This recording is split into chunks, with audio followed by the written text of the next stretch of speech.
Friends, ఈరోజు మనం chicken biryani ఎలా చేసుకుందామో చూసుకుందాం.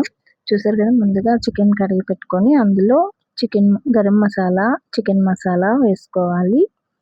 వేసుకున్న తర్వాత ఫ్రెండ్స్, మీరు నా ఛానల్ని ఫస్ట్ టైం చూస్తున్నట్లయితే సబ్స్క్రైబ్ చేసుకోండి. అలానే ఇందులో సాల్ట్ కూడా వేసుకోవాలి. ఇంకా నేను చేసే వీడియోస్ మీకు నచ్చినట్లయితే మీ ఫ్రెండ్స్ అండ్ ఫ్యామిలీ మెంబర్స్కి షేర్ చేయండి. చూసారు కదా, మసాలాలు కూడా వేసుకుంటున్నాను. లవంగాలు, అలానే దాల్చిన చెక్క, అనాస్ పువ్వు కూడా వేసుకున్నాను.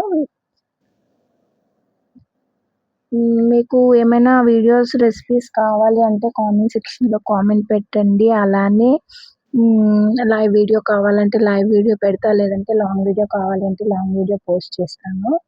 చూసారు కదా, ఇప్పుడు పెద్ద సైజ్ టమాటాలు 2 తీసుకొని కట్ చేసి కూడా వేసుకోవాలి. ఇప్పుడు మనం ముందుగా ఫ్రైడ్ ఆనియన్స్ చేసి పెట్టుకోవాలి. అవి కూడా ఇందులో కలుపుకుంటున్నాను. సో ఇదంతా ఫ్రైడ్ ఆనియన్స్ వేసిన తర్వాత ఇందులో పెరుగు వేసుకోవాలి. పెరుగు వేసుకున్న తర్వాత ఒక ముక్క అంటే పెద్ద సైజు కట్ చేసి పెట్టుకున్న లెమన్ కూడా వేసుకోవాలి. ఇప్పుడు నేను ఫ్రైడ్ ఆనియన్స్ చేశాను కదా, ఫ్రైడ్ ఆనియన్స్ ఆయిల్ ఉంటుంది కదా, ఆయిల్ కూడా వేసుకుంటున్నాను.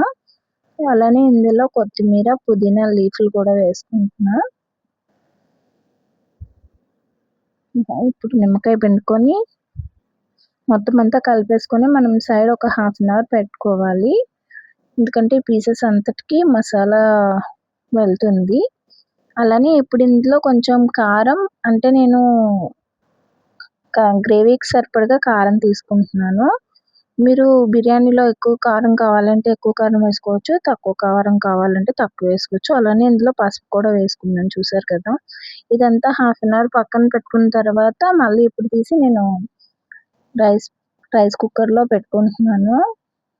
చూసారు కదా, ఇదంతా కలుపుకున్న తర్వాత బాగా దగ్గరగా అయింది కదా, ఇప్పుడు రైస్ చేసుకోవాలన్నమాట.